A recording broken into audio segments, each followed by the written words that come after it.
Hi students, and welcome to your next lecture, which is the second part in the Critical Sustainable Theory two-part series. I hope you enjoyed the lecture last week introducing the limits to growth and the degrowth theories, which are sort of critical theories looking at these UN goals and how we can look at the contradictions and perhaps overcome the contradictions of those goals. And by contradictions, we're talking about this powerful problem we've got where there's this need for growth, particularly in the developing world, but also in the developed world where we're consistently growing at about 3% per year, and how that sort of sits in relationship to the incredible challenge we've got around ecological limits.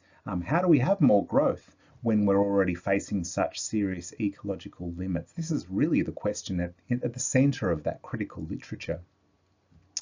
We looked at the degrowth idea, the idea that the developed West actually needs to de-develop, and today we're taking that a step further. You'll see how the lectures have really built one upon the next. Today we're really looking at this. What would a post-growth or conserver society look like? How would we do what the UN GAP report's asking us to do? Move from around 15 tons of CO2 emission per person that we have in the developed world to around 2.1 tons. What would this look like? Would this be an undesirable lifestyle? Could it be a desirable lifestyle? We're going to explore this today through looking at a theory called Conserver Society. Okay, I'll go through the slides here because there's a bit of a structure for today's lecture. Again, you'll be able to use this structure to navigate this lecture. It's really advisable to watch the whole thing through, but this structure then will give you a really good way to navigate the lecture when you're coming back to do your assessments and proposals when you want to go to specific sections of it. So in part one, we're going to look at this idea of a post-growth or conserver society. Post-growth, what does that mean? It means after a growth society. Post-growth, what could our society look like? Well, one idea we're going to look at is the idea provided by Dr. Ted Trainer from the University of New South Wales, the idea of a conserver society, a society that's not growth-oriented, but quite to the contrary, incorporating these ideas we're going to look at around voluntary simplicity. Second part of the lecture today, we're going to look at obstacles to degrowth, because of course there are tremendous obstacles. We are in a growth-oriented society. There's a politics here that's creating a sort of a paralysis where we can't really advance towards these post-growth ideas, towards degrowth. What are these huge obstacles that we're really facing? Why would this be rejected at the polls, this idea? Let's have a look at some of those cultural and even more than cultural economic obstacles in the way of degrowth.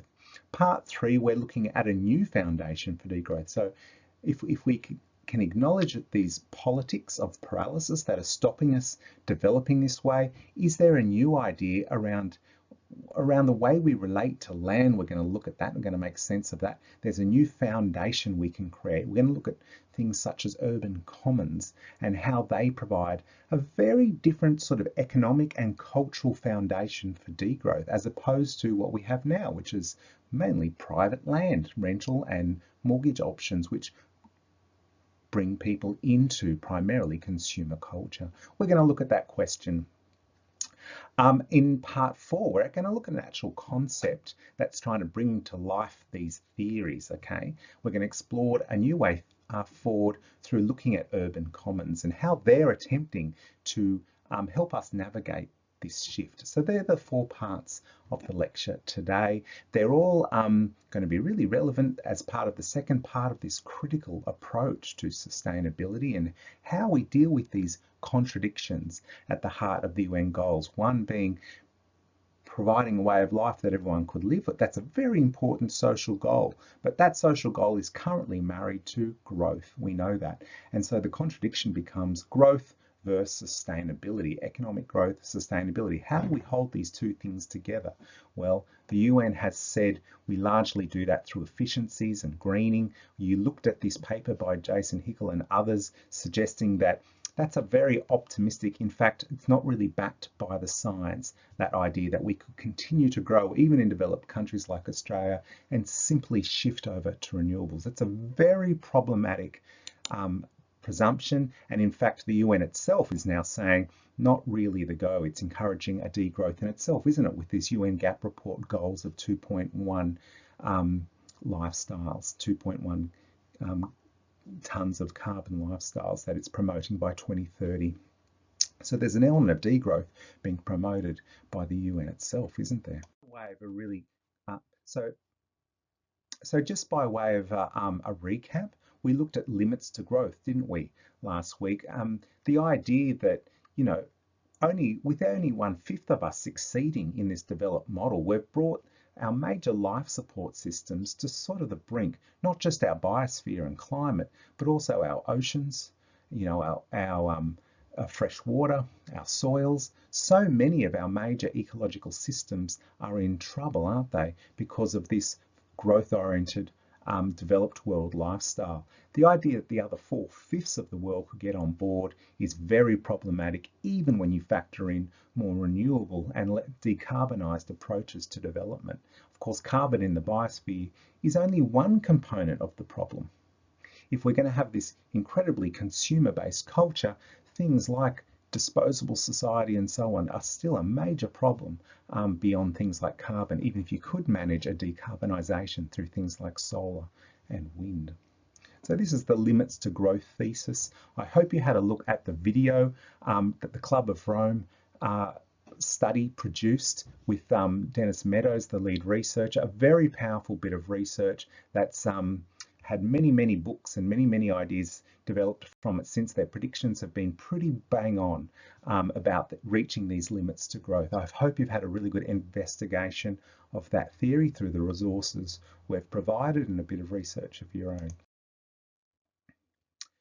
We also explored this idea, as did the limits to growth thesis, as to whether growth can be greened. Now, this is a really powerful narrative we're hearing around us from so many people. Even the Kids for Climate Action group run by Greta their goals are largely lodged in the idea about a transition over to renewables, aren't they? They have 3 main goals in their student strike movement, don't they? The first being that we don't build any new coal-fired plants. The second one, that we scale down and transition people over to renewables. All the goals are sort of in those areas. You have to look up those goals. I'll put them up somewhere.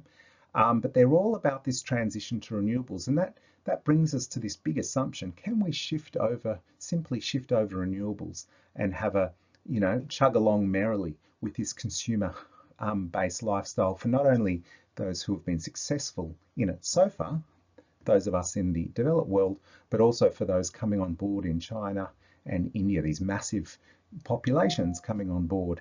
Is it really workable? Well, a really good paper on this is this 2020 Nature Communications paper. A whole group of scientists warning about affluence, suggesting that consumerist growth has mostly outrun any beneficial effects of changes in technology over the past few decades. And these results hold for the entire world. So yes, these renewables have come online, but look at all the major indicators. Sebastian Vouch presented to you all those major indicators across the ecology, the biosphere and soils and so on. They're all getting quite dramatically worse despite this bringing on of renewable energies. So what's that about? It's about the fact that renewables simply are not keeping pace with increased growth as more and more of the world come on board this growth consumer model. We've got a real problem here, a real compatibility issue. If we look at the science, it's kind of telling us that growth simply can't be greened. So we need to look more at the structure underlying, don't we? And so this is where we get this sort of a response that we heard from Greta at the UN Climate Summit. If solutions within the system are so impossible to find, then maybe we should change the system itself. And that's what we're looking at here in this unit. We're looking at the system itself. This is what makes this a social science subject. We're looking at the economic and social systems, not just at the various technologies and so on. And this brings us to the deepening aspect, the deepening pillar of the futures framework. How do we get down below the water level and look at the bulk of the iceberg, the thing driving the consumerism and so on? Well, it's a growth-oriented economy, of course, that's driving this consumerism. We're pretty much consuming beyond most of our needs here in the West, aren't we? There's all this perverse and extra types of consumerism. What is driving that? Well, it's this need for economic development and growth that we're all locked into. We've had a look at, we're digging down into that core structure, aren't we? So that's another key issue. This is just part of the recap. We looked at this in the lecture last week. If you haven't watched that lecture, it's an absolute must. Like all the lectures, you must keep pace with these. They build a logic throughout. And it's a logic we're going to be looking for in your assessments. You need to touch these components. No matter what it is you focus on as a project, you'll be expected to bring these critiques in and be able to contextualize your project within these sorts of critiques. So the lectures are a must. So in terms of the degrowth needed, as I've already mentioned, the UN GAP report has become very clear in its most recent 2020 publication. It's saying that given the extent of ecological overshoot and given that the poorest billions still need room to develop their economies, we should be thinking about moving from what is currently in countries like Australia, a 15.4 tonne carbon output by most of us per person on average, to something like a 2.1. That's a pretty dramatic decrease in our carbon output. Now that's including our shift to technology, okay? This is not going to happen because of a shift to technology. This ability to sustain a 2.1 tonne carbon lifestyle is based on the transition to new technology. So this implies a fairly drastic reduction in consumption. In fact, the report goes on to say that the global top 10% of income earners, those earning over 107, with a net worth, I should say, of over $107,000 US, that's most of us here in the developed world, in countries like Australia, would need to reduce to about 1/10 of that net wealth. How could we live on $10,000 instead of $100,000? Wow. And you think about income as its ability to buy consumerism, okay? So we would need to reduce all of our consumerism across the board by about tenfold, so the whole world could have its fair share. That's a really interesting question, isn't it? How do we do that? Well, that's what this lecture is looking at. What sort of model, what sort of economic situation, what would it look like, what would our neighborhoods look like, and so on, if we did do this tenfold decrease by average consumers? It's a really big question, isn't it? It's a key futures question, in fact. So that brings us to part one of this lecture, the post-growth Conserver Society. Okay, let's have a look at what this Conserver Society theory is saying. There was a reading about this, the Ted Trainer reading, who is the author of the Conserver Society theory. He's from the University of New South Wales. He's been writing on global resource distribution and the Conserver Society for more than 30 years.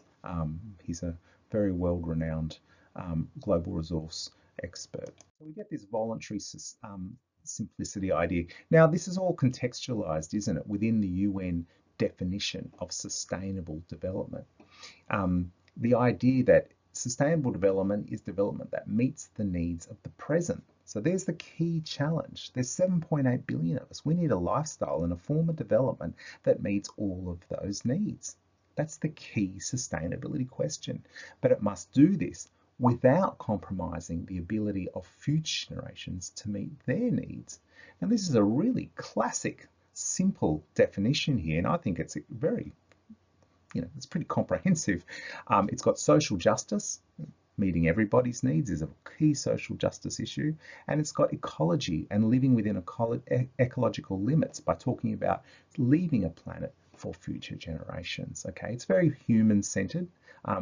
When we think about sustainability, we often think of ecology, but of course we're humans and we're very human-centered, and this definition is really about meeting the needs of humans, both current and in future generations. A very powerful definition, and we will constantly reference back to it to see whether we're meeting this important benchmark. If we don't meet this important benchmark, we come up with sustainability ideas that don't meet the needs of the present and leave a world for future generations, we could argue that we're not really doing what sustainable futures requires of us. We're missing the mark.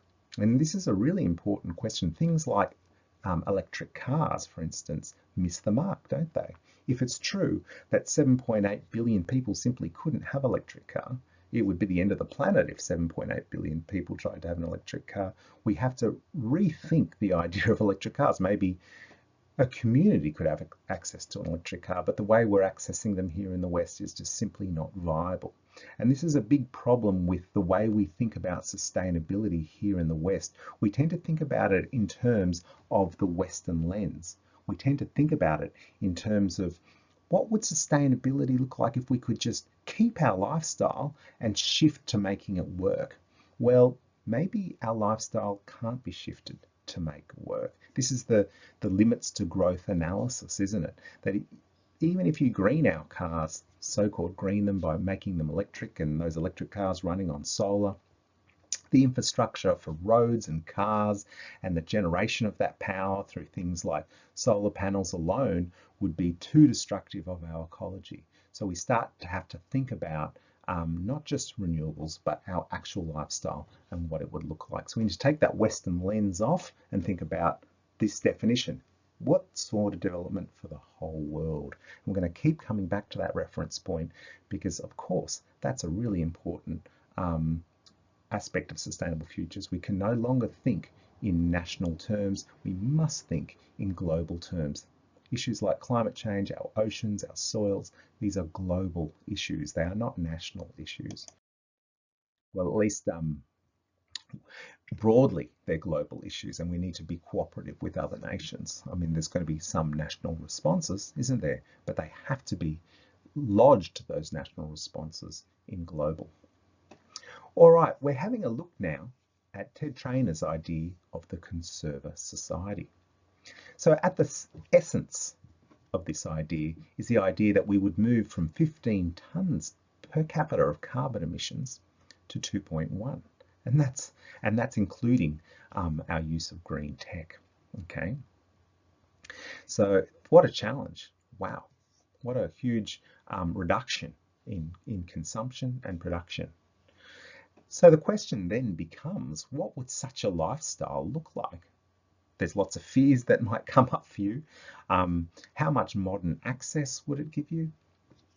What would our housing look like? What would our work look like? Would it be back to the caves? Because this is the common, kickback or common refute of this sort of idea, isn't it? Oh, God, what are you talking about? Something back to the caves. Here's a little cartoon trying to explore this. Dear, do you know what happened to my money invention?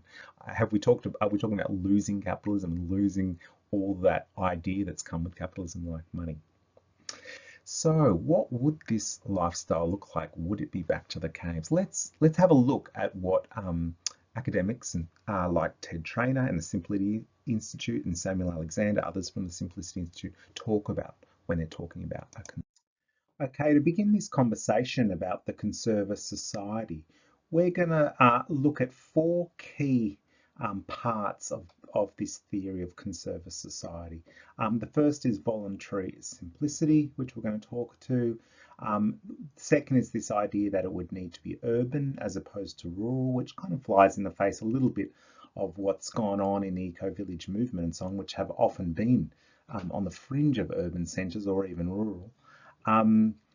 There's some aspect of it that has to move from very individualistic culture backwards and rebalance this idea of individualism with collectivism. We're going to talk about that component. And we're also going to talk about the way it conceives work. Shifting, again, another shift from a very specialised notion of work back to a sort of a broad-based or subsistence idea of work. Now, these ideas, this sort of, they're all really this sort of a qualification, aren't they, of modernity, of the way we've gone. Voluntary simplicity is really the antithesis to this idea that we need more and more. Urban obviously isn't. Urban is in sync with modernisation. The challenge to individualism, though, that's very much a step, a sort of a qualification or a step back, and moving from only having specialised notions of work to sort of broad base and subsistence notions of work, of course, also does represent a step or a qualification of. Now, these things aren't mutually exclusive with things like individualism and specialisation. They're saying we just need to develop more in this other area in order to move towards sustainable futures. And we're going to clarify that through this conversation. Let's have a look at these ideas.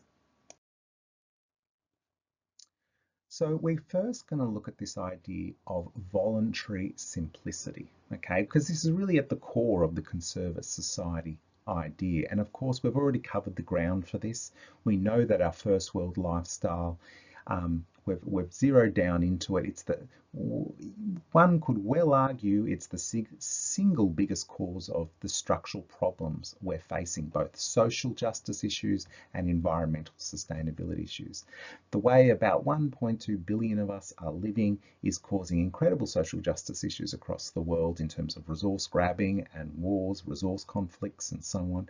And it's also causing incredible environmental damage. In fact, it's well argued by those in the simplicity movement, like the Simplicity Institute, that if you could boil all of the world's problems, both social and environmental, down to one single issue, it would be the average first world lifestyle and its resource implications. That's a big statement, isn't it? It mightn't yet be a statement that you totally get or agree with, but it's certainly the point being made here that really at the core of it all.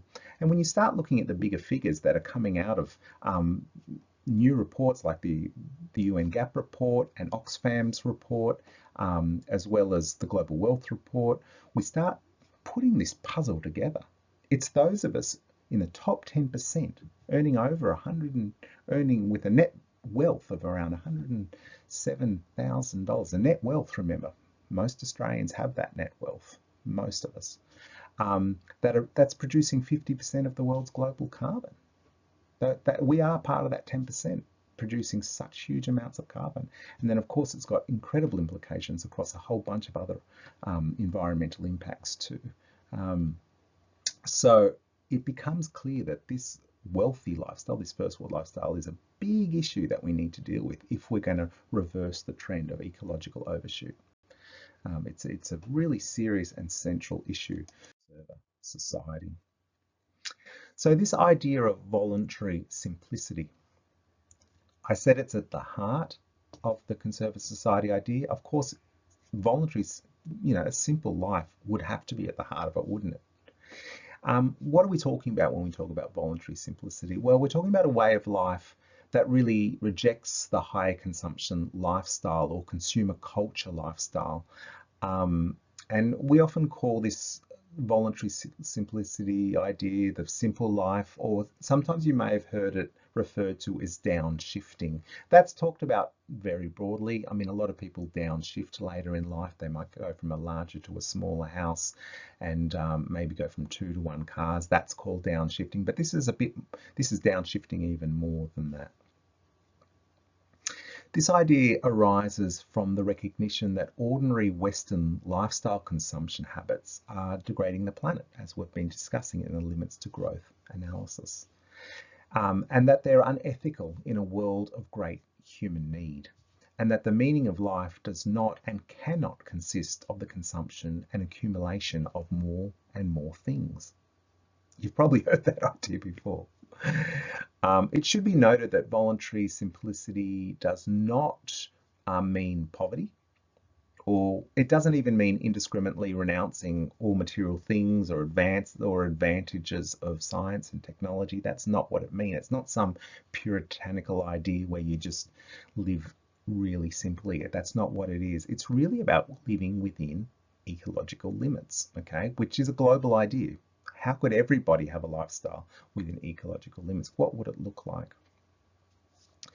So advocates of voluntary simplicity, they're really talking about knowing how much consumption is truly enough, and that we can have better relationships with the planet and each other if we live within this enough sort of idea. So arguably, this is a theme that has something to say to those in consumer culture today. And it's a sort of a counter to the idea, to the now pervasive idea in sorry, I shouldn't say first world, but developed countries, that more is always better. This idea, more is always, and we're sold that almost consistently, aren't we? We're bombarded by advertising for the next car or for the bigger house or for the better holiday or for whatever. You know, capitalism thrives on selling us more and more stuff, and we are part of this thriving.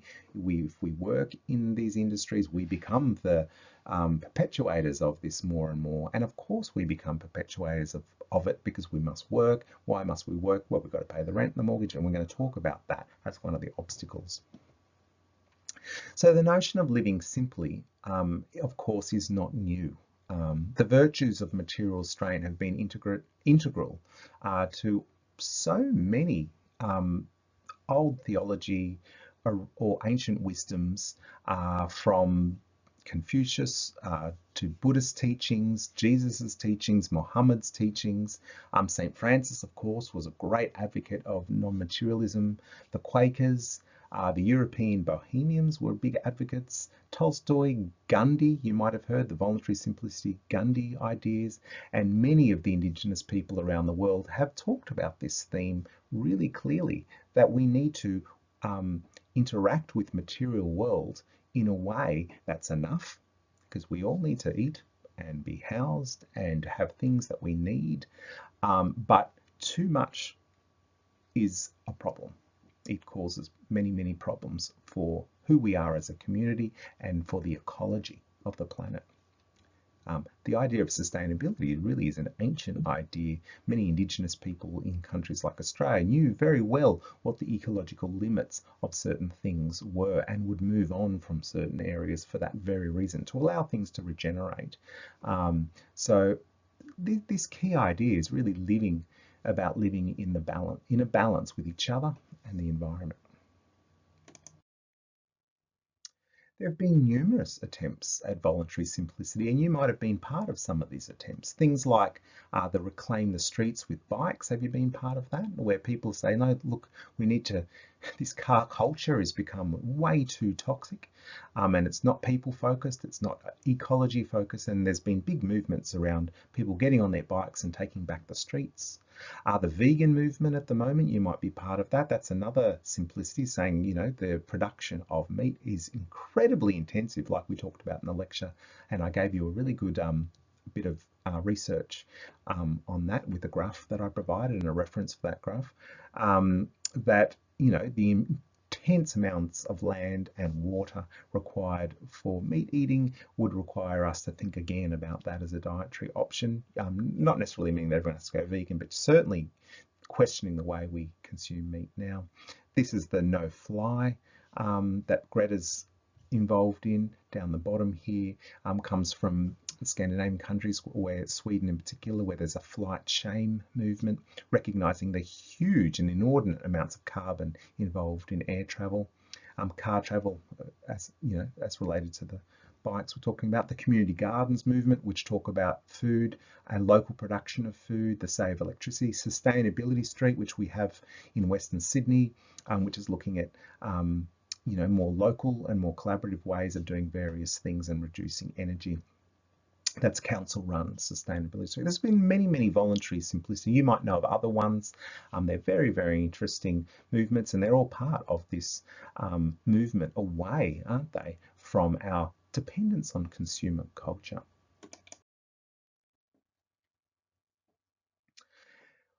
Broadly, you know, we talk about all these different factors like air travel, car use, the size of our homes, our consumer patterns, like how much clothes we could talk about all of these things. And if you've done the ecological footprint calculator on the View site, you would have been asked questions around all of these things. But broadly, there is one indicator of our wealth, and that is our income.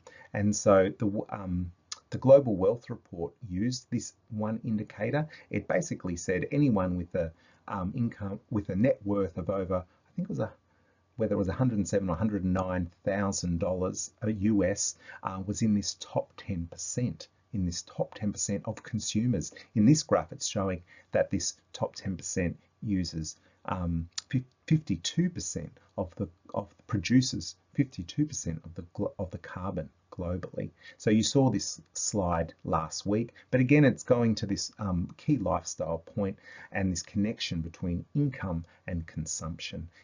Really, one of the key voluntary simplicity acts is to reduce your income, to bring it down.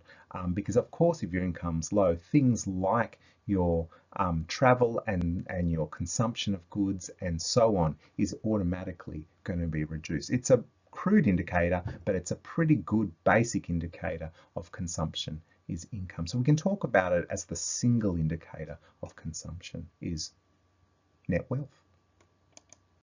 Okay, so we had a look at voluntary simplicity and how core it is to the idea of a conserver society.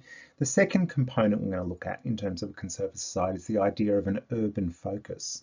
Why an urban focus? Well, by 2050, about 70% of the world's population is expected to live in urban areas. We've had this mass movement, haven't we, from rural to urban, whereas in the developed West, we've had urban populations for a very long time.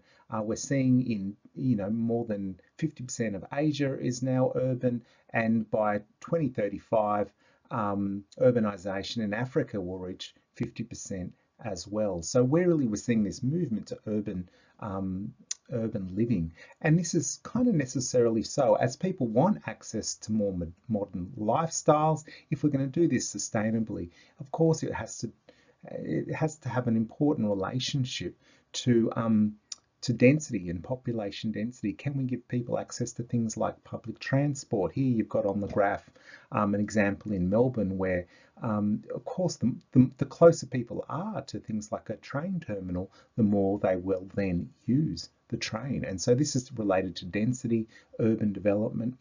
You see this other graph here showing plotting the development of urban population, and you can see that rural living is dropping off and urban populations is very much on the rise.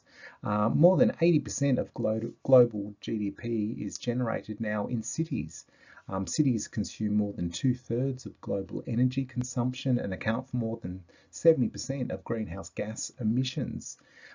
So we really need to focus on, as a matter of priority, as a development focus, we need to be looking at what the urban lifestyle could look like. So this is very much the focus of the Conserver Society idea, is what would an urban lifestyle look like? Now, this might run a little bit contrary to your sort of hippie notions of rural or fringe dwelling type communities, which, go back to nature.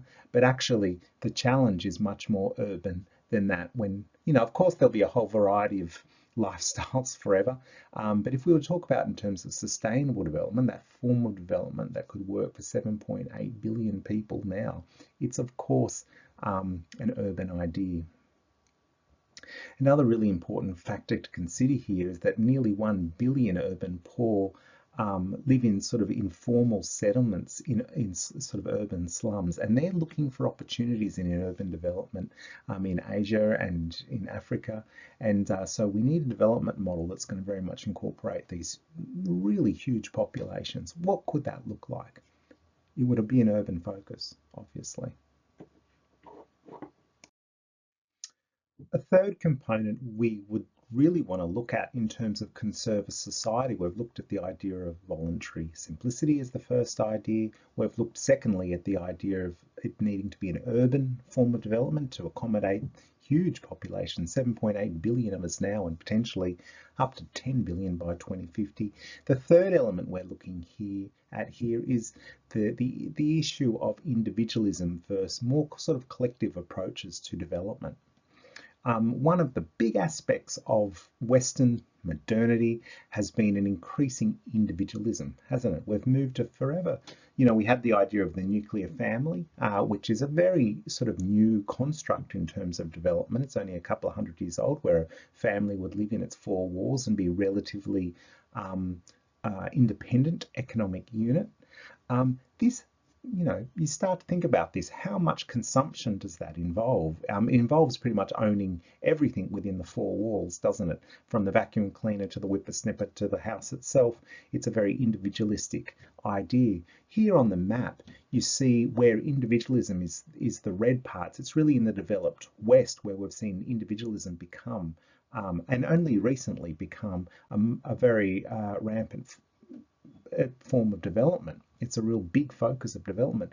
But obviously there are huge inefficiencies when it comes to individualism in terms of resource use and resource sharing. There's also a lot of social implications. We see in the West we suffer from lots of social ailments related to things like loneliness and depression. Things like violence in households too becomes a lot less accountable in these sorts of structures. So there's one of the components of this conservative society idea is how could we balance this kind of rampant individualism and bring back some elements of community, some elements of sharing. There are benefits, of course, to individualism, to independence and so on. Where could we find a kind of a overlapping balance and come back to some elements of greater community sharing? People are experimenting with ideas, aren't they, in local and urban environments around greater sharing of resources, things like tool share libraries, share economy, carpooling ideas. These are all sort of experimentations back towards sort of share type economy development. Of course, it's the oldest form of development. You can see here on the map all the other, the yellow and the green and parts of the map, all places where more share type, more extended living type arrangements are still in practice. And they're ancient practices, and they're ancient to even Western cultures. Pre-capitalism, we lived a much more collective village style living and shared resources in a much more collective way. One example of this is actually really starting to take off throughout Germany, the UK, and even in the States. It's the co-housing movement, where people are starting to live actually numbers of households, and there's varying examples of this, but a very typical one is around 10 households under one roof, sharing more and more resources. This is an idea that's grown very much in Germany. It's shifted from the fringes to the mainstream in Germany. Initially, push factors such as rising costs of living, like rents and mortgages, combined with the problems of loneliness and things like that. These are what we call the push factors that have encouraged people into sort of co-housing. But now more and more people are just saying, look, it's a better way to live. It's a more eco-friendly way to live with some really interesting architectural designs. A really interesting one is in the BedZ projects in the UK, and they have many people living in these projects, and they're really interesting ideas in terms of greater sharing. You have much more common facilities, minimize individual spaces, but still independence, but with crossed over collective spaces like sitting areas and kitchens and various other things that are more collective spaces, which then of course then facilitate much more collective use of resources, and that becomes very tangible in terms of offering access to a modern lifestyle to people, but at a much cheaper rate and at a rate that's far less resource intensive. Okay, so this is a bit of a step back to more collective and community type living, which happen to be the oldest forms of human settlement in the world, just pre-capitalism, a couple hundred years. This is the way we've lived. Individualism has been an interesting experiment.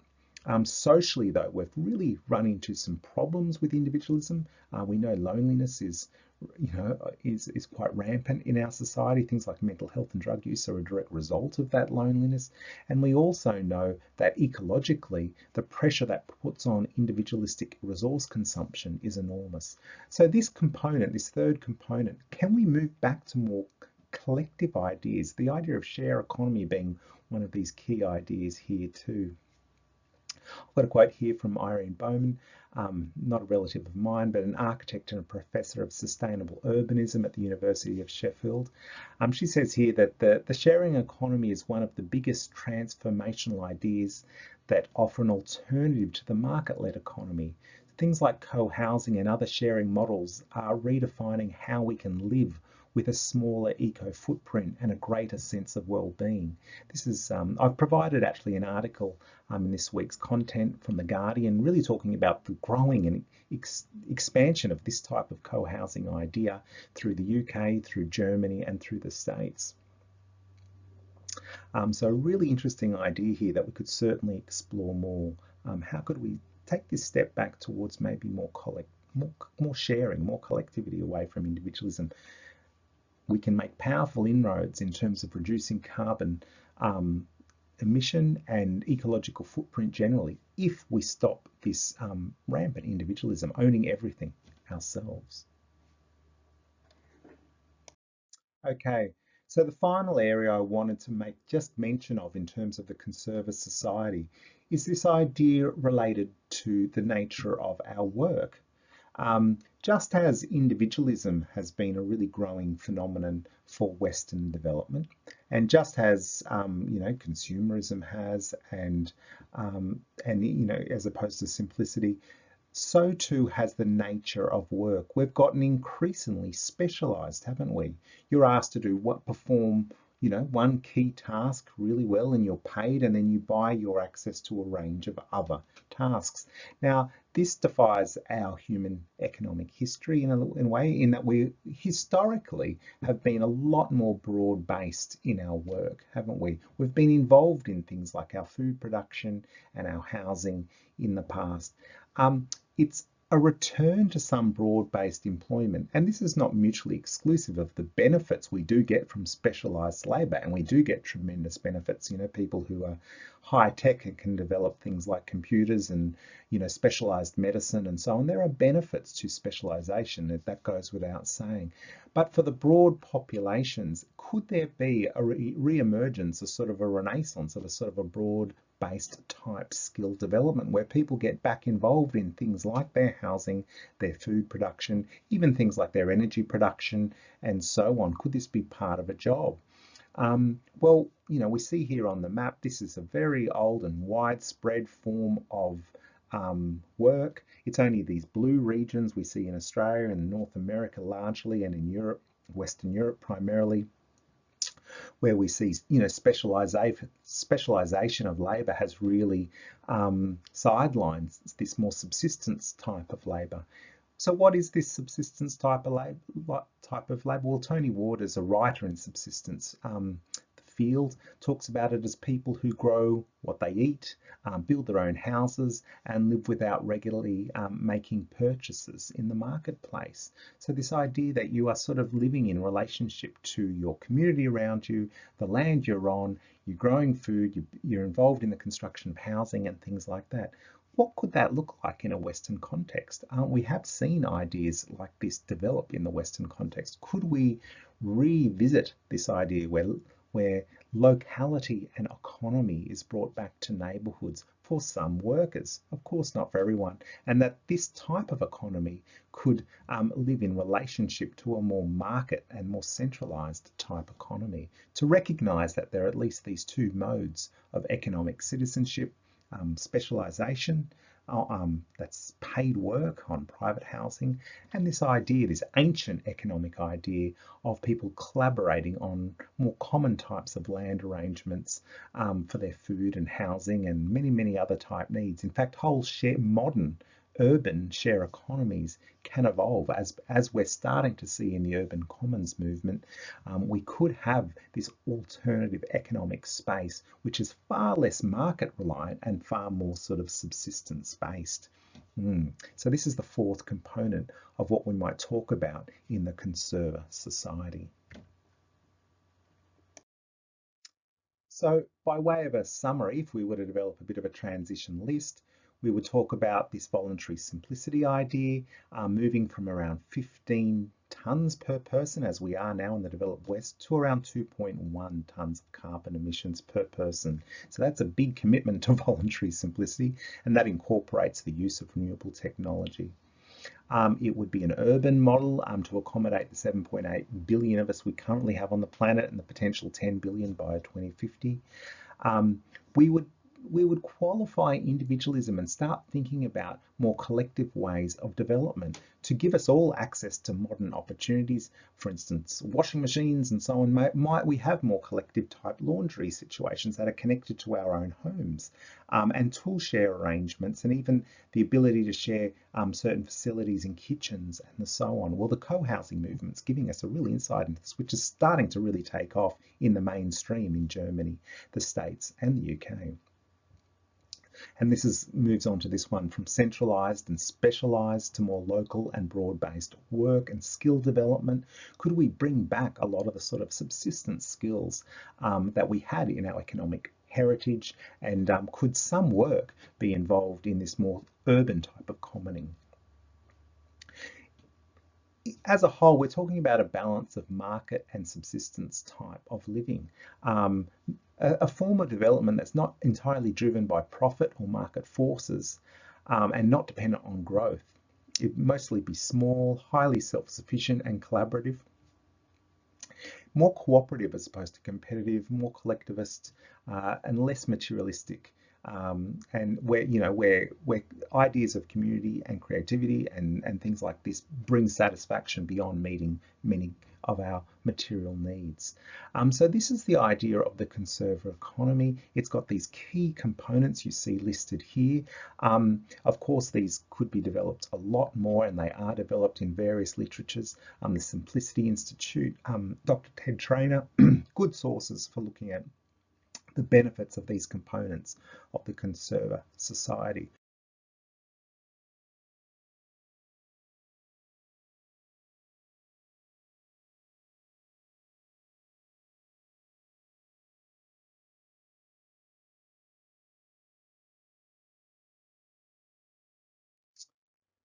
Okay, so now in part two, we're going to look at some of the obstacles to this degrowth and the sort of Conserver Society ideas we've just been talking about.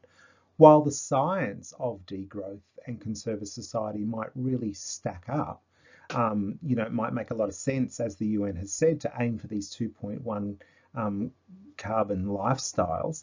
The politics of it, I'm sure you're starting to already think, are really difficult to imagine. I mean, even the idea of a transition over to renewables is problematic politically. We've seen so much fallout related to it. What would people possibly make of the idea that, those of us in countries like Australia need to sort of take steps backwards with our consumerism and our growth? It seems almost politically counterintuitive, doesn't it? And there's some powerful obstacles here we could certainly face. What we're going to walk through some of the key arguments you often hear, some of the places where you see, as this slide indicates, the finger being pointed. Can we blame government for this real commitment to growth and consumerism that's ultimately, a serious ecological and social justice problem? Can we blame industry for this problem? Can we blame individual consumers for this problem? We're going to run through those three groups and see how they're being blamed, and maybe see how they're not really to blame, because we're going to arrive somewhere which is really about the sort of imperative that's really at the center of all of this economic growth pressure, this thing that's under the water in the base of the iceberg that's driving on this economic growth, which has implications for government, industry and individual consumer. And that issue, which we're going to drill down into, is this issue of land and land privatization. That might make no sense to you whatsoever at this stage, but that's what we're going to cover in the last part of this lecture, or in part 3 of this lecture, why that issue is driving this government and industry policy and us as individual consumers. But first, let's have a look at the crazy politics around sustainability that we often get all tied in a knot about. Okay, so the first group we might want to pick on or point a finger at is those that we would seek to create leadership and a way out of this terrible predicament of ecological overshoot. It's government. We often like to point, quite a finger at this group, don't we? And here we have a picture of Scott Morrison when he was the treasurer of the country, bringing in a big lump of coal to Parliament to show his dedication for the continued fossil fuel industry. As treasurer, he knew full well that we are still very reliant for our current jobs and growth on fossil fuels, and this was his demonstration of that commitment. There's a picture here of many, many prime ministers, and this was one of the bigger turnovers of prime ministers Australia has ever seen. None of these prime ministers served very long at all. I think they were all under like 18 months to 2 years, these prime ministers. And there was one issue in particular which helped unseat all of these prime ministers, and it was indeed issues around climate and carbon taxing. All of these prime ministers were pretty well politically destabilised by this issue. The latest one being Malcolm Turnbull with the energy guarantee, which was a sort of a cloaked attempt to price carbon in a different way, which of course he was unseated by because of the conservative elements of his party. So very difficult, very vexed issue, and hard to get on top of. Now, governments face a policy pointy end, don't they? They really have to try and make decisions that would take us in something of a different direction. And I'm going to point out why that is maybe not quite as easy as you might think it is. Okay. I mean, I'm sure many of you realize the challenges that might be involved in keeping jobs and growth as because jobs and growth are really the main they're the main bottom line. They're the main, what's the word I'm looking for here? They're the main mandate of governments, aren't they? Any government that fails in the area of providing secure jobs and opportunities and growth for its economy doesn't tend to hold in there very long, does it? So this whole question of moving away from a very carbon dependent way of providing those jobs and growth is, of course, incredibly vexed and not as straightforward as many on the left in particular might have you believe. Let's have a look at some of the problems associated with this. So here we have two different sort of protest movements. I've got a picture here on one side of the screen of the school strike movement and a very famous sign, which you've probably seen. There are no jobs on a dead planet. This was a really powerful sign because it really just said, look, despite this mantra of government of jobs and growth, and we know that jobs and growth is actually the main mandate, it's such a powerful push, well, there won't be any jobs on a dead planet. And this is a fact. It's a really good sign because people are saying they need a planet for survival. It's like the way the UN puts the ecology on the bottom of the wedding cake. It says these goals around protecting the ecology must be the foundation of our approach to the Sustainable Development Goals, on the base of the wedding cake, because without an ecology, none of these social goals like employment and opportunities, none of them will be held up, because the ecology will crumble under them, okay?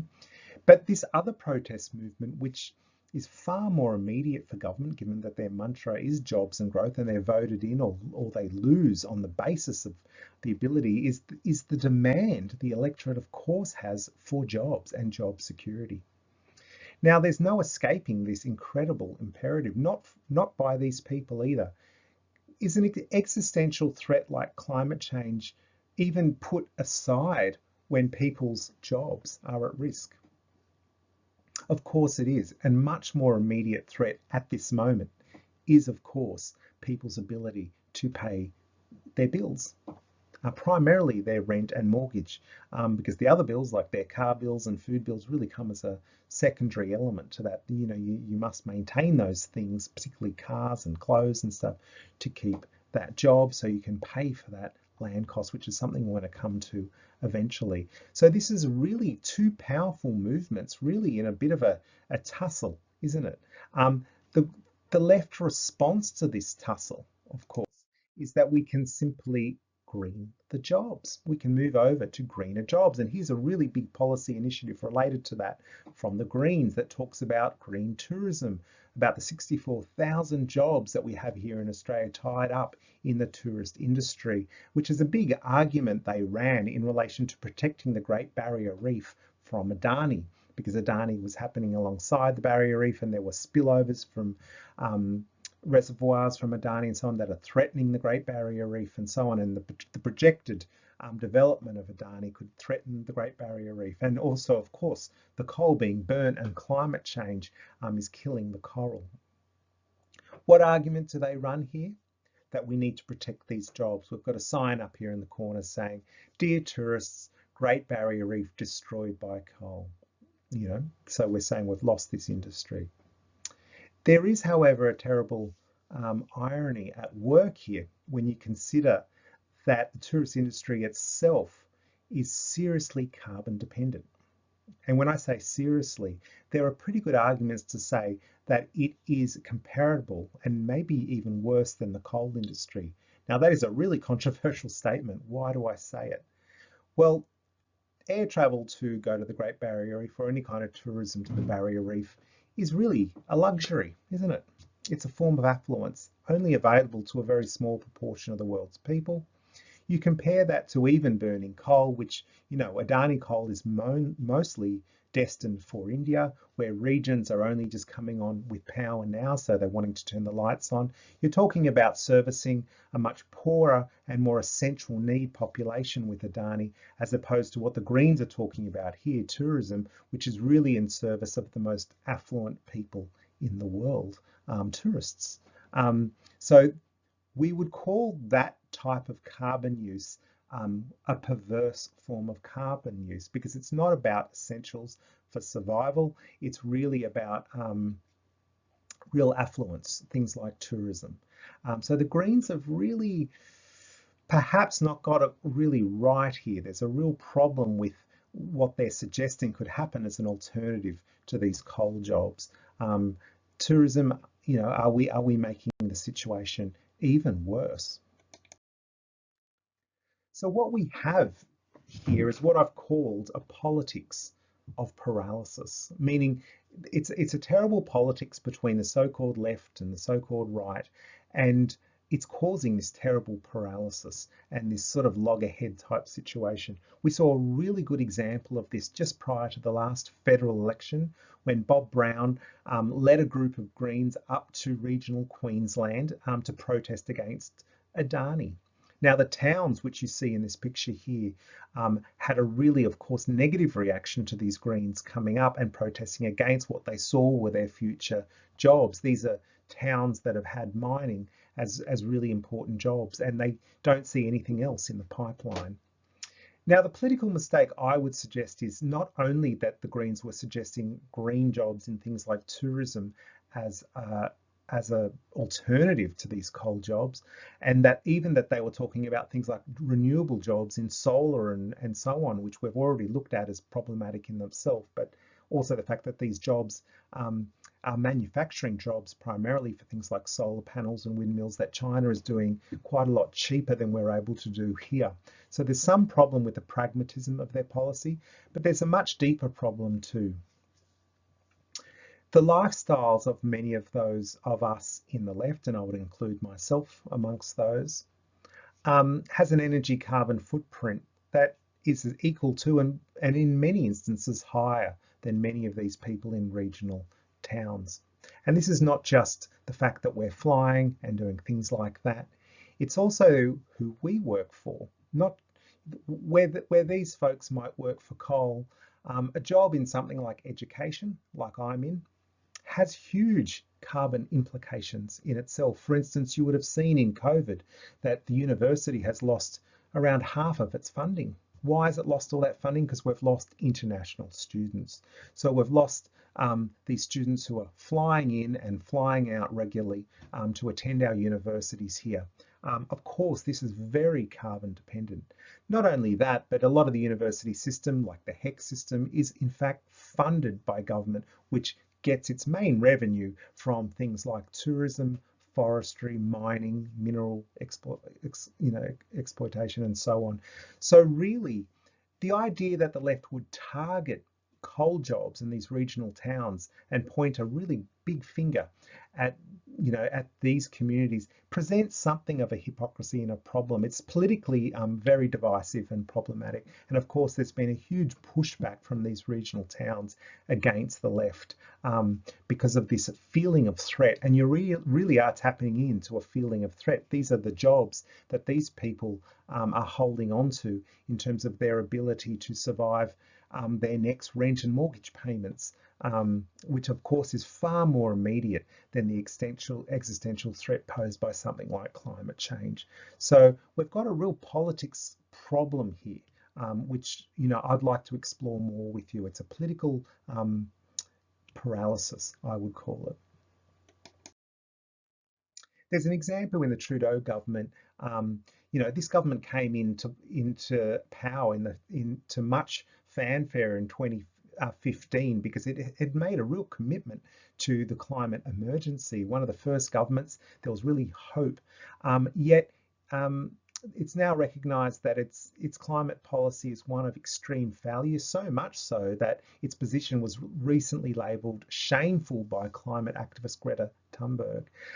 So what's happened here is that despite all the platitudes, the bottom line of jobs and growth has meant that the Trudeau government has made big commitments to continued fossil fuel use. In fact, they've been involved in a very big pipeline that's running through the country that I think it's called the Trans Mountain Pipeline Expansion Project, which is called widespread outrage amongst watchdogs and climate activists. But this always seems to be the way, doesn't it? When governments come into power, when administrations come into power, the practical reality of their main mandate of providing job opportunity and security to people isn't quite as green as the rhetoric that they had prior to holding power. And how would the Greens be any different? Well, they're already in their policy proposals talking about things like tourism as being the alternative to coal. Well, we know where that will lead.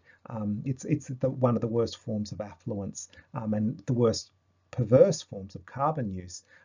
So we don't really have a great deal of future there. So this is an example of the way government is in kind of a bind, because really it's there to serve people and its main service is in jobs and growth. If it can't deliver that, it's out. Now, the next place we really love to point our finger is that big polluting industry, isn't it? Surely these industries, the big coal industry, the gas industry, Apple, who are associated with huge amounts of ecological violence and social violence against communities in the developing world, surely we can hold them to huge account.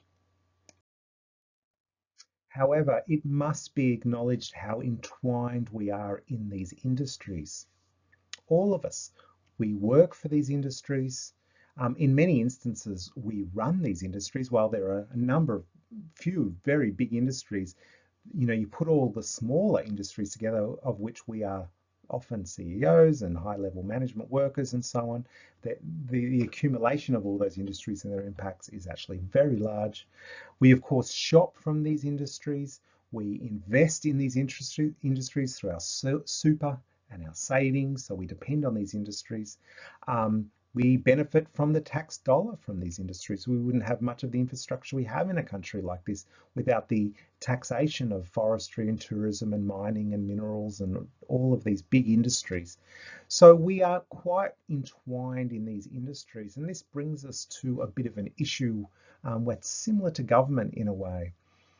We sort of, what I call personify, we give personality to industry and government as if they were a person and try and hold them responsible, when in reality they're really made up of you and your family and your friends and all those people you know and your neighbours and everyone around you. They're really a representation or a mirror, if you like, of who we are as a lifestyle and as people. We are deeply entwined in industry.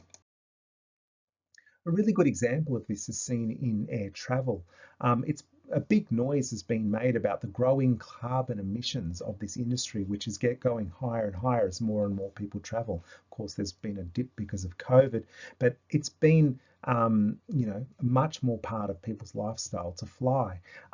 Huge amounts of emissions from 5 to 7%. It's growing very rapidly, global emissions in this industry. Yet, could we say that it's this industry producing the emissions? Because if you look at it if you do this ecological footprint calculator that I have on the Views website, you'll see that if you tick the box about international travel, that your footprint will go up much higher. So what I'm saying here is that, are the carbon emissions the industry's, or are they yours? Well, they're calculated separately depending on that question, aren't they? As to whether you're calculating your carbon footprint or that industry's carbon footprint. And this is fairly illustrative of this point I'm trying to make about personifying industry or government, okay? Really, the problems we point to in government policy or in what industries do are problems we could directly associate with our own lifestyle, the way we use industry and demand government policy, okay? We're just calculating it in a different way. So the question becomes, which way is it more helpful or valuable to calculate it? And I think personal responsibility has to be the answer to that question, because the second we try and personify an institution like a government or an industry, I think power is given away and no one is really held to much account, particularly if we're still demanding that lifestyle opportunity from that government or industry. We're still demanding what we get out of them, but we're demanding that they somehow miraculously produce less carbon emissions or commit less social justice violations in the developing world, or whatever it is horrible thing that they're doing on our behalf. So really the problem here in all this finger pointing is really about the lack of accountability each of us is showing in relation to the way we benefit very directly in all those entwined ways that I've talked about. This was just an example. You can have a look over it yourself, related to the economic vacuum that was left from COVID. As all the planes were grounded because of COVID, how many people found themselves in economic trouble? People working directly for airlines, people working in hotels and hospitality and all other areas also were threatened. This just shows you how entwined we are with industry. And yes, we had a reduction in global carbon emissions for the first time in years because of COVID and the grounding of this flight. But we also had a real social problem. So we've got an issue here. We're kind of tied into this growth model. We're kind of all dependent on it. Another area we like to point the finger, of course, is at the super elite, the billionaires, the Jeff Bezos or the Bill Gateses of the world, of which there are just over 2,000 of these people, maybe 2,500. So these people, which sometimes are referred to as the 1%, and by the way, statistically, they're nowhere near the 1%. 2,500 people out of 7.8 billion is not 1%. It's nowhere near it. The 1% actually includes many people you know. It's people with a net worth of $1 million, many of which are probably family members of yours, and someone might even be you if you consider all your net wealth. And we're all at least in the top 10%. So yeah, these are a super elite of which there are very few that many of us like to point the finger at. However, I'd bring you back to a slide from the previous lecture, which really just illustrates that those of us in the top 10% with a net worth of $109,000 US, which is most of us in a country like Australia, we're really the major statistic in all of this. We're producing 52% of global carbon, for instance, with our lifestyle. The picture here of the family with the computers and the car and the meat and the air travel, that is really the phenomenon with 1.5 billion people doing it that's causing the ecological and social problems of the world. The Jeff Bezos, sure, their personal footprint's probably quite a bit higher than ours. They're a tiny, tiny, tiny, minuscule, almost insignificant fraction of the population. And yes, they might own a lot of the industry that we participate in, but their power to affect change is, like government, really much more reflected in the sort of demands of their customers and their shareholders and so on. So, again, it just seems like a bit of a reflection more than a core issue. It really does seem to come back to the developed world consumer as the main problem, even if they are, and they certainly are, bigger consumers, these 2,500 people than us. Are we just sort of avoiding our own responsibility, given that most of us are in the top 10% and we're just pointing to someone who's doing a bit worse than us? Doesn't change the fact, does it, that we're in this elite ourselves? We are, in fact, in the planetary elite with our lifestyle. This 15-ton carbon lifestyle is very elite. It's the top 10%, and it's producing the lion's share, as you can see in this carbon graph, of the trouble. Perhaps one other place where you've seen the finger being pointed is at the growing population. We're at 7.8 billion people now. We're growing towards 2050, towards about 10 billion. Many people are freaking out about this and say we're like this kind of cancer on the earth. We need to somehow reduce our population. Now, of course, more people does create more environmental impact, but again, there's a bit of a distraction going on here. When you consider that only 10% of us, a tiny fraction, 10% is a very, very tiny fraction of the world's people, is causing the lion's share, 52% of the global carbon, for instance. The quantity of people isn't so much the issue as the quality of consumption happening on the minority becomes a much bigger issue. So I think we need to be really careful with the population argument, because it tends to shift emphasis towards really the developing world, where the populations are greater, and yet the bottom 50% of the world's people are only responsible for 10% of the world's carbon. So it's kind of a blame shifting exercise, and it doesn't really stack up. We need to take responsibility for this tiny fraction of us here in the developed world who are producing really most of the world's ecological problems. So does all of this point back to us? Are we really getting angry at our own reflection, as this picture would indicate? That hand picture, I always like that one. You might point the finger, but there's always 4 fingers pointing back at you when you're pointing the finger. Is it really our lifestyle that's reflected in terrible government policy, in industry policy, in all of these things? Is it really just more of a reflection of this developed world lifestyle? Well, I'm going to talk about how we are actually stuck ourselves, that it's not really so much even a choice for those of us in the developed world to just reduce our lifestyle. There's much sort of degrowth stuff in Conserver Society, which simply puts the onus on you, the consumer. How can you green your lifestyle? Can you stop using your car? Can you commit to not internationally traveling?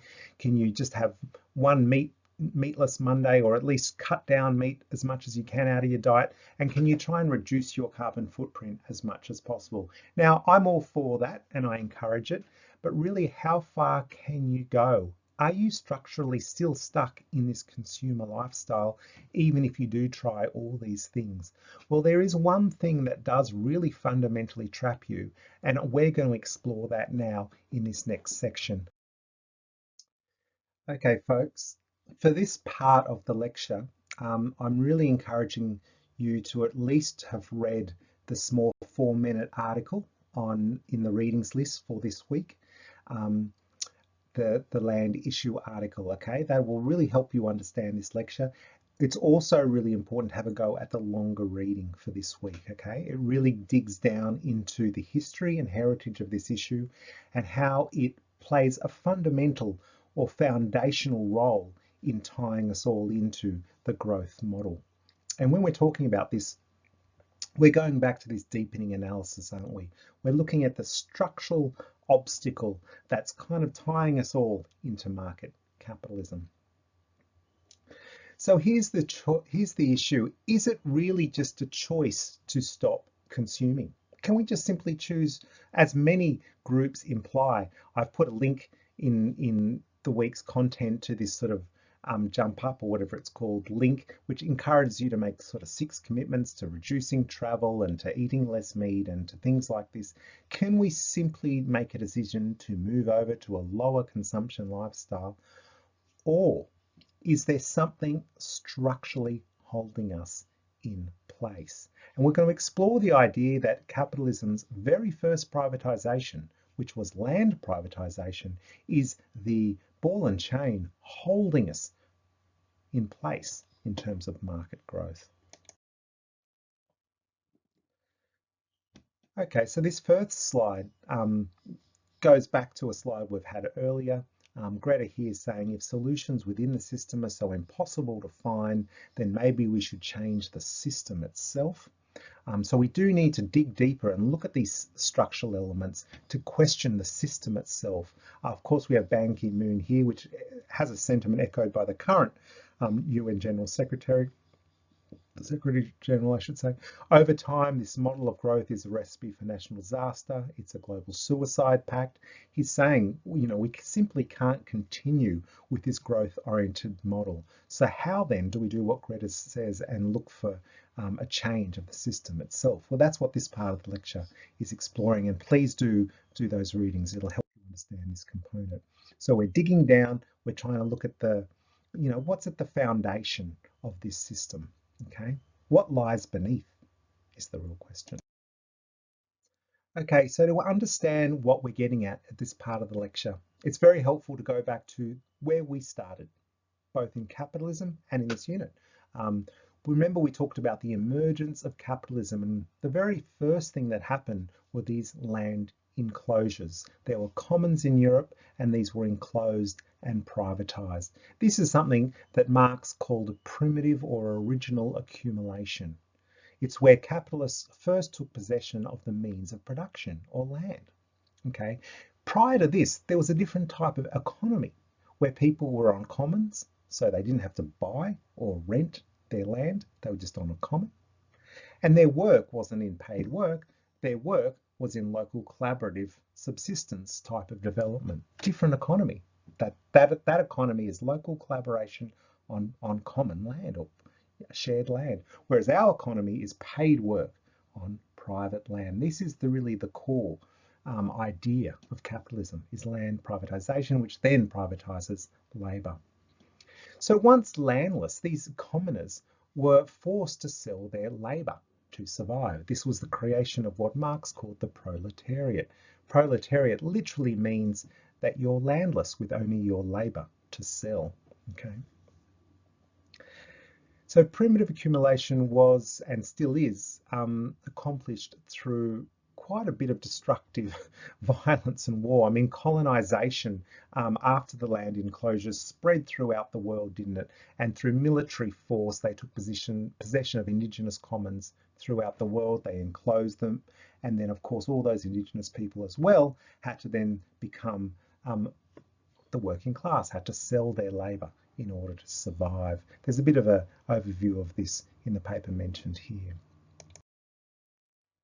So we still have this land enclosure or land privatisation today. And the argument goes now that it's this that's the core obstacle towards going towards a post-growth type of society.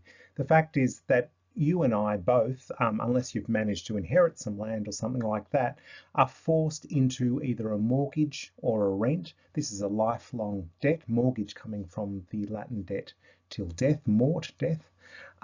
We then have to serve the marketplace, and we can't be too fussy in whichever ways we can. And that then relies on the marketplace. Industry and government must have that mantra of growth and job opportunities, because we require that job opportunity in order to survive. As I spoke about in the politics of paralysis stuff, that's a more immediate challenge than even the existential threat of climate change, is that you need that job in order to survive, particularly once you've got a family.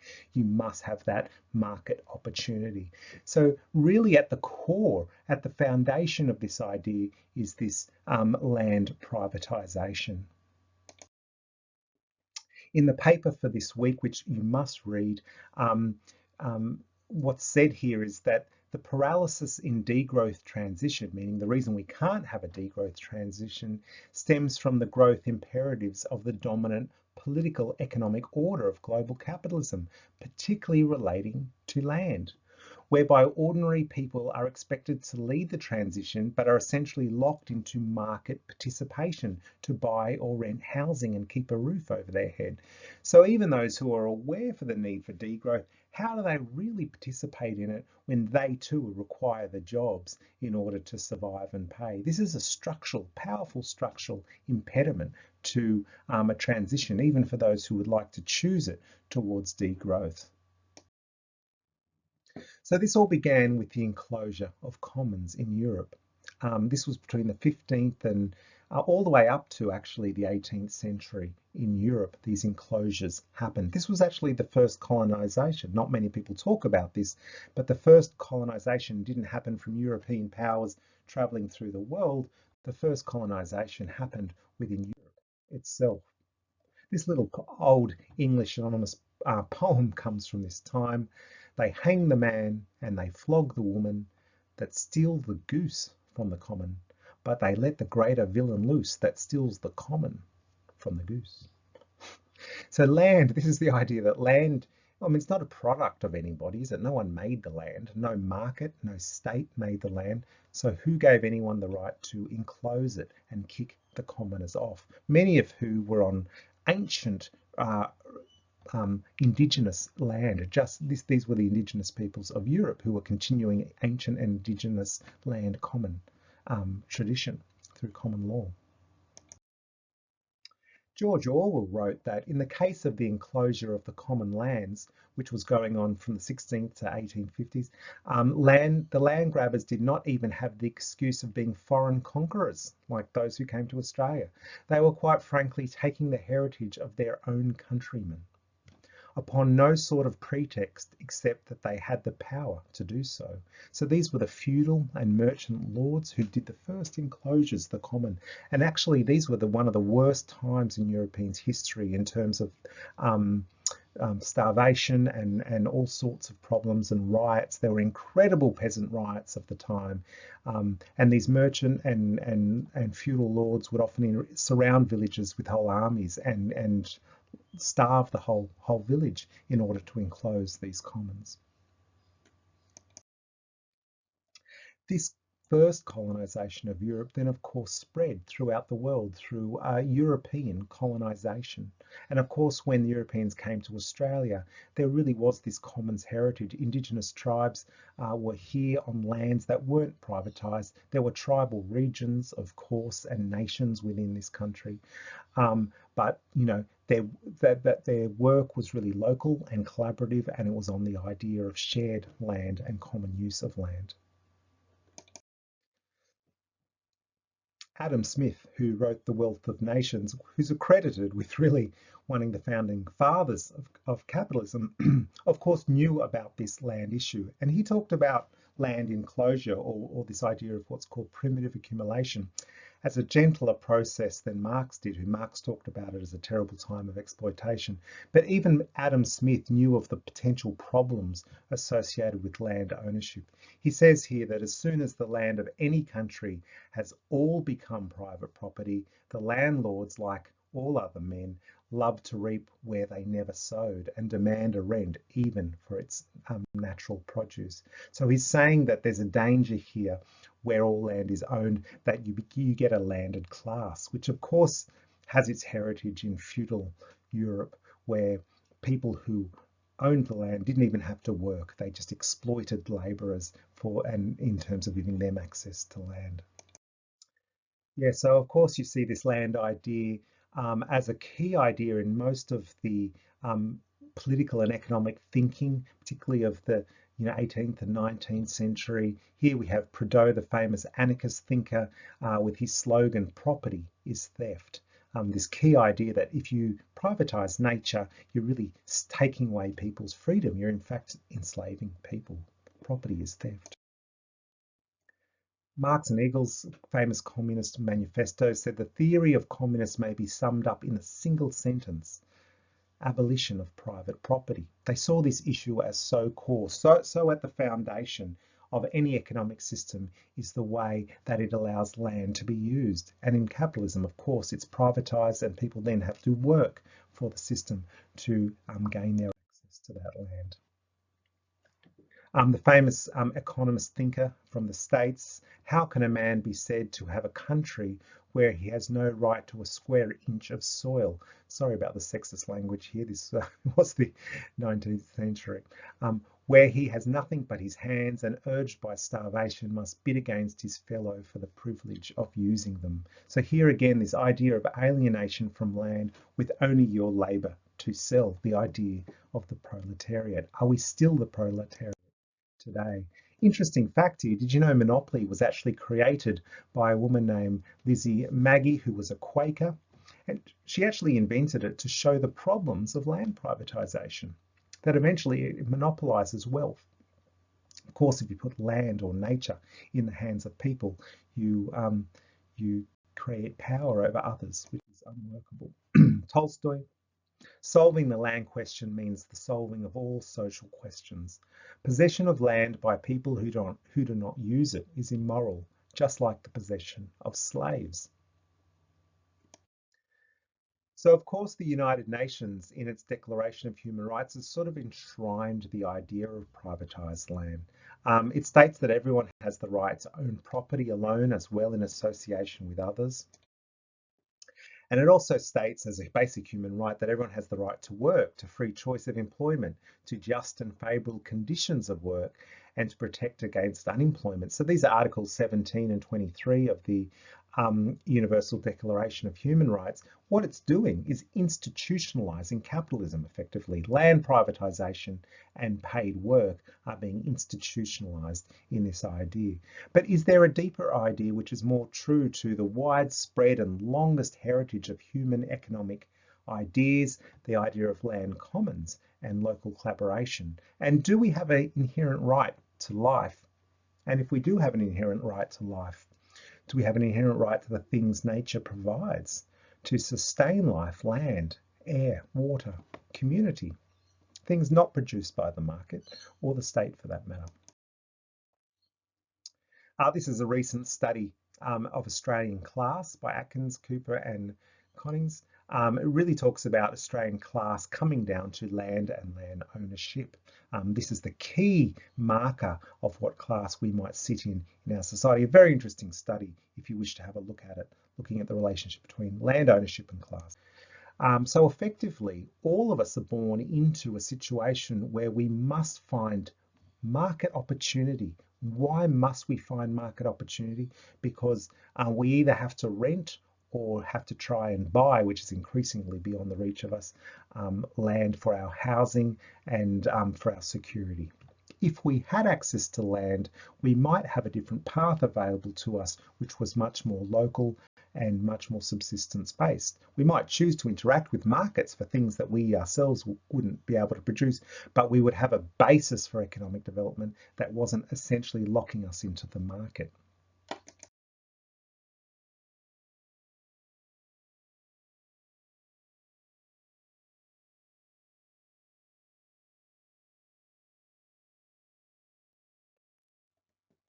Harvey says here that neoliberalism has in short become hegemonic, which means controlling and dominating, as a mode of discourse.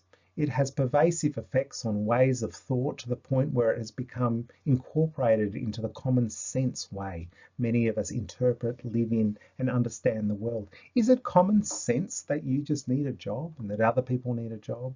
And that closing the gap with Indigenous people means educating them, getting them jobs, getting them private housing? Is that just common sense? Well, that idea of common sense becomes what Harvey calls here hegemonic, when you're forcing everyone into one economic system.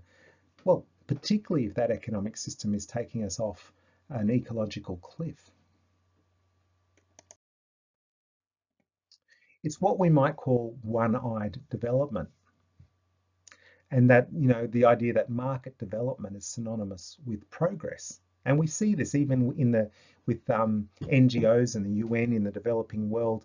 We tend to look almost exclusively for market-led solutions because these have been hardwired into the organisational culture and policy response of governments and NGOs, hasn't it? Is how do we give these people businesses? Here, there's women who are in microfinancing being given out certificates because of the businesses they've started, and that's great, and it's probably appropriate given their low carbon emissions and so on that they can develop a little bit this way. But are we ignoring the ancient and traditional form of economic development that most Indigenous, in fact all Indigenous cultures, had an element of in their past? Are we ignoring that and still colonising with this idea of capitalist market development? It's really interesting, isn't it? We call capitalism a free society. But if it's enclosed nature and land and makes us work for that, isn't it the antithesis of free? Is it not a free society at all? Here's a bit of an anarchist slogan here: work is blackmail, property is theft. What's being said here is that land has been taken away. Indigenous people, of course, have known this. They lost their campaign for land rights is really about winning back that sovereignty, winning back that power. But of course, we still tell Indigenous peoples that they must join this kind of white capitalist structure. They must get educated, get a job, buy a home, and then they're good economic citizens. So we're still very integrationalist in that way, aren't we? Still don't recognise Indigenous economy, which is local collaboration on commons. In fact, it's Indigenous to all of us pre-capitalism. Of this, the Australian of the Year, the Aboriginal Australian of the Year, Yana Pingo, said that it wanted the Australian government to relax its grip on us, to let us breathe, to let us be free of the determined control exerted on us, to make us like you. So what he's essentially getting at here is that we're still sort of colonising, we're still trying to assimilate Indigenous peoples into this white capitalist idea of what it is to be a good economic citizen, to be a successful person. What if we did really start to recognise Indigenous economy, local collaboration on commons, as not only a different economy that people should be able to follow in their own way, but as something that we all need for our survival to help balance markets? What if we recognise that? Could we really be on a path to much better reconciliation with Indigenous communities if we stopped trying to drag them into this white individualistic consumer way of the world? So here's the idea: when community land commons and local collaboration was and still is central to Indigenous economic activity or identity, are policies that force Indigenous people into paid work and private housing just a continuation of racist assimilation? Are we still there? Another famous Aboriginal activist: Aboriginals will always be the custodians of their conventional lands, regardless of any other enforced law system. For the land is our mother. Aborigines cannot own her, for she owns us. So this is a sentiment, a deep sentiment that pre-exists the idea that land is property and ownership. The very famous letter written by Chief Seattle to President Franklin, when President Franklin was trying to buy lands of these people. He says, "The president in Washington sends word that he wishes to buy our land.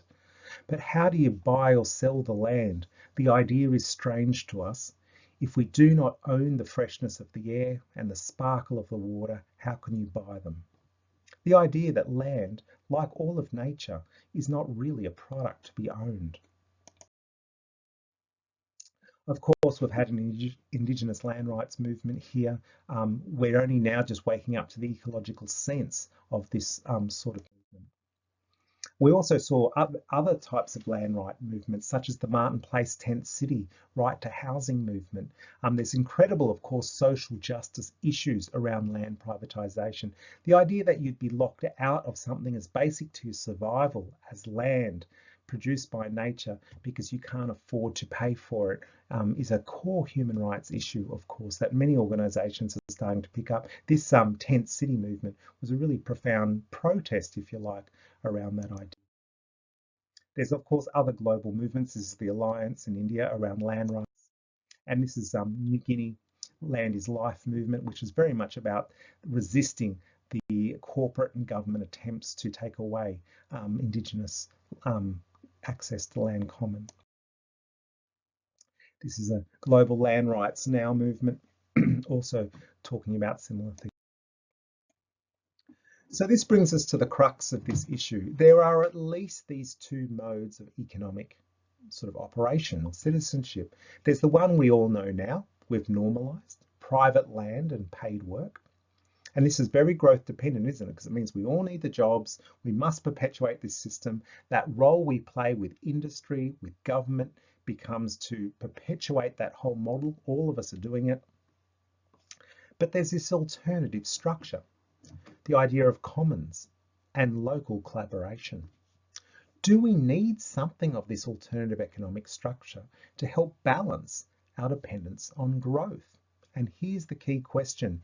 If we do believe degrowth and post-growth societies are needed for the future, do we need this to restore commons? Do we need to restore this other type of land access to free ourselves from needing economic growth? This is a key structural question. So to try and help you visualize it, the story just goes something like this. We start off with the problems of consumerism, and we're reaching, ecological overshoot with this problem of consumerism. Where we are now is in a sort of a politics of paralysis where we're pointing the finger at each other towards government, industry, consumers. We're pointing the finger all over the place. But at the base of it, under the at the base of the iceberg is this really powerful structural issue, which really began capitalism, which was this first land privatization. Because land is privatized in this way, each of us, you and me, are forced into a situation where we must capitalize our labor in whichever ways, and we can't really be all that fussy, can we? We've got to find ways we can try and survive in order to win back through rent or mortgage our access to land, to put a roof over ourselves and our families' heads. So we're kind of trapped in this system. We are what Marx called the proletariat. Without land, we must sell our labor in order to survive. So we're forced into the system where we're part of industry and government's attempts to continue this economic growth model going. Okay, so I'm hoping that's creating a bit of a visual for you. We'll have a little bit more of an investigation. So we've added something to our list. Our Conserver Society list asked us to move from the 15 tonnes of carbon to the 2-tonne lifestyle that the UN GAP report, this is around, back to 10,000 US net worth, to move from individualism to collectivism, from totally centralized to localized and collaborative. It would have to be urban to accommodate 8 billion people. But underlying this is a shift in land option from private to common land. Very important idea. Part 4 and the final part of this lecture is exploring a bit of a possible model to respond to the challenges that have been outlined for you here. We have faced economic limits in the limits to growth idea. We've recognised the need for degrowth in affluent countries like Australia. We've realised we're locked into growth because we all need the jobs to pay the rent or mortgage. We've looked at the land issue beneath this, which locks us all into this. Now in part 4, we're going to look at one model idea as your reading does, your longer reading in the Australian political economy reading, which I really can't emphasise enough that you must read. And we're providing one possible model example here. Let's have a look at it, the idea of restoring urban commons. So this is the part that we're adding to the story, where there's the consumerism part, which we know is creating ecological overshoot. There's the politics of paralysis. There's the fact that we've realised we're locked into this growth through our debt. Now, this final part here down the bottom is restoring land commons as a possibility. What could that possibly look like? How far off this are we, do you think? Well, economists have rendered non-capitalist economic activity non-credible or non-existent. We really have this one-eyed version of what economic development is. The UN still pretty much just lives in this space, as of course does the World Bank and all of our major institutions across government and NGOs. We really just recognise market development as the only way forward. Of course, markets will continue to be a way forward and will offer tremendous opportunities that they have done in the past, but are there other forms of development which could help balance the market and create a post-growth form of development to help us keep us on track ecologically? Gibson and Graham here are saying that far from fringe, the use of common land and local subsistence productivity is a form of economic participation that's underpinned human settlement for most of the world's economic history. It's the oldest form of human economy, and it still continues in much of the world today. In big parts of South America and the Africas and so on, we still have people locally participating on land commons as a primary form of economic development. So your reading this week makes this point about the need for a different type of land opportunity for us to progress as a sustainability movement. It says that all sustainability movements need to answer the question, how can we shelter and feed ourselves if not through the unsustainable long-term market growth and participation model? And that until this question is answered, sustainability movements, including degrowth, will continue to be movements that are too often elitist or out of touch, politically alienating and sadly hypocritical in what they demand from governments, industry, and most importantly, ordinary people trying to make ends meet. So until we provide a new pathway and a new opportunity, we're really not offering anything much at all. In Australia, as in most of the developed West, for many people who have found themselves alienated from private housing and paid work, we still maintain a heritage of public housing. Okay, and in some cases, it has been a foundation for local collaboration through programs such as tenant participation programs, where things like community gardens, restore and repair programs, share economy things where people share resources are happening in different degrees. So there's an idea for a project around restoring commons building on this public housing heritage. Here's one idea that's explored in the paper for this week. It's called the Neighbourhoods at Works project. The design is to offer self-selecting unemployed people access to public housing and a participation income, a very small participation income equivalent to what they're getting on their unemployment benefit. It's built on the premise that land, just like air and water, is not a market product, and so access to it for housing should be a basic human right. Despite available market opportunities, you still have this right to this type of land access. The idea, as you'll see outlined in the paper, is to start with the unemployed and expand to include the growing numbers who are finding themselves alienated because of things like COVID at the moment, but also the automation of jobs or the mechanization of jobs, the globalization of labor. We've lost a lot of industries, haven't we, because labor is so much cheaper overseas, things like manufacturing, and the phasing out of high impact industries like fossil fuel power stations and tourism. We're going to have to phase these industries out. They're so energy inefficient and affluent in nature. Could this sort of sector of the economy, sort of a collaborative sector of the economy, provide an opportunity? This is what's explored in the paper as a strategy. Please read that strategy. It's a very interesting, different foundation for a post.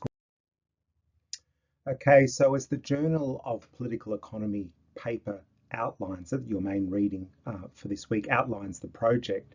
In essence, it's saying that this NTW strategy is that in lieu of market engagement, so instead of market engagement, that public housing and community participation could be organised for those willing, so as to facilitate the emergence of local and increasingly self-reliant community development.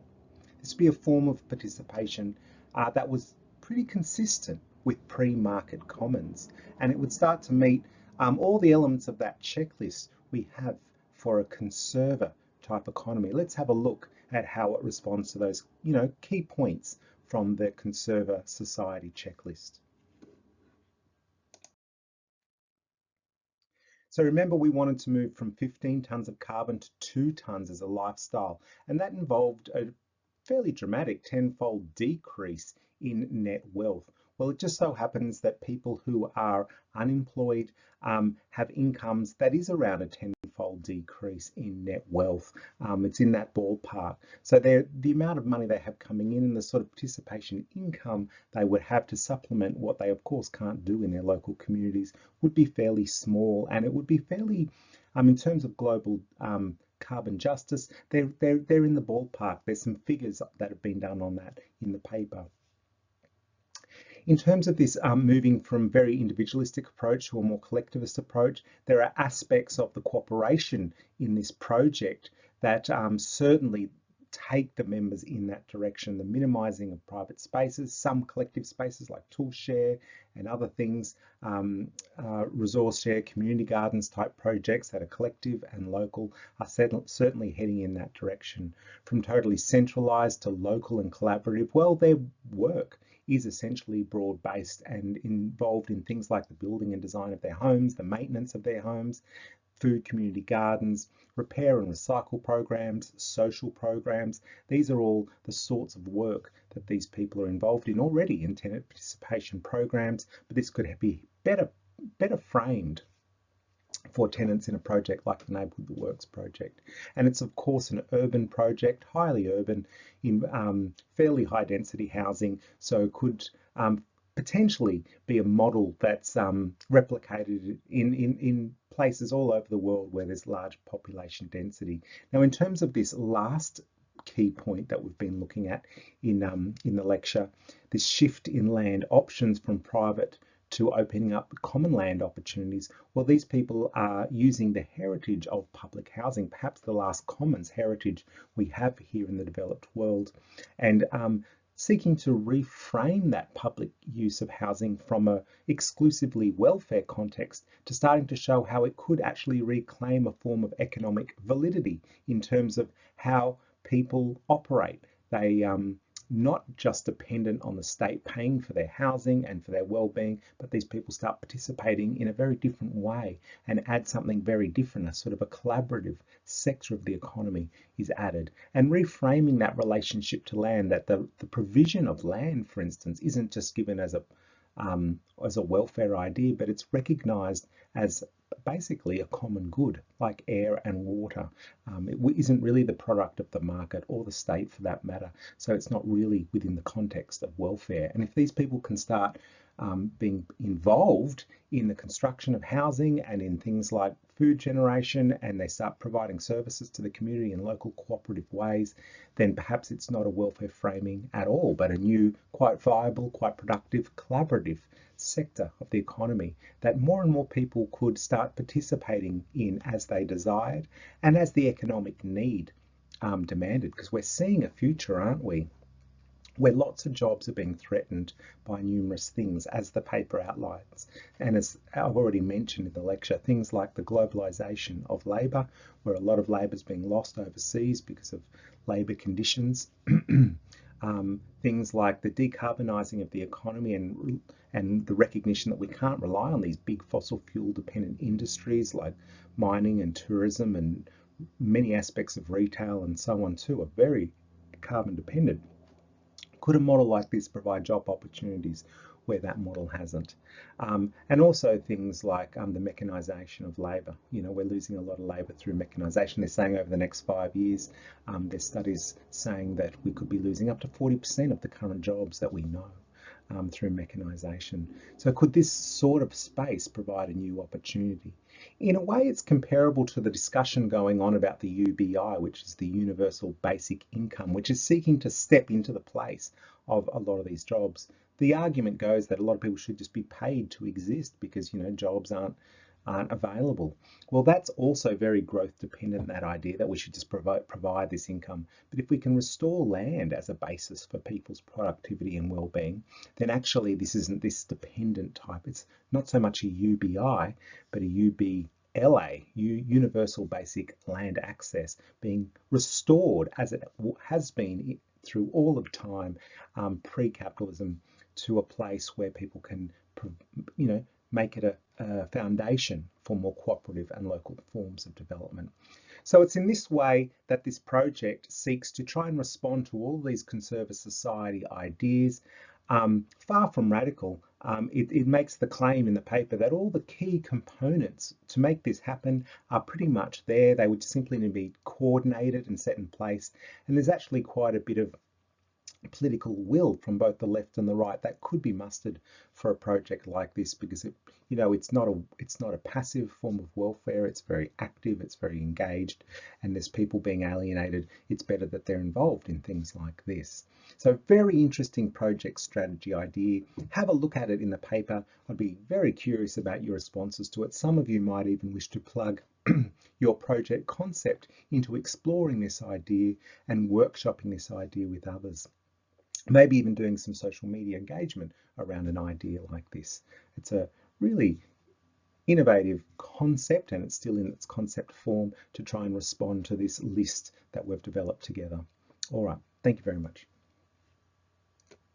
Here's the basic storyline of that of this policy example you're reading this week. Says that an exciting aspect about this seemingly radical idea is that it's not particularly radical at all. With the right supports, it can commence immediately, given that the policy settings are already in place to allow unemployed public residents to self-select into voluntary work.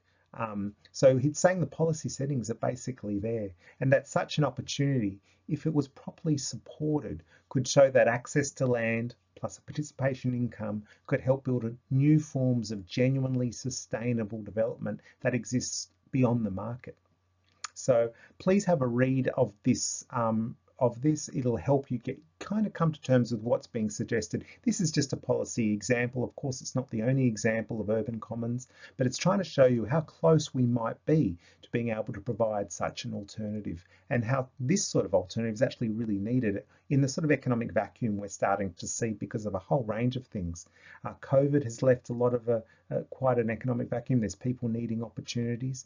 Globalization of labour, we've lost a lot to manufacturing, so we need opportunities there. Mechanisation of labour, increasingly they're saying in the next 5 years we could lose up to 40% of our current jobs. What's going to fill that space? Also the phasing out of very carbon dependent industry like tourism and fossil fuel industries and so on. We're going to leave this vacuum. So could we open up this sort of sector of the economy to provide an alternative type of opportunity for survival and prospering, which would be post-growth?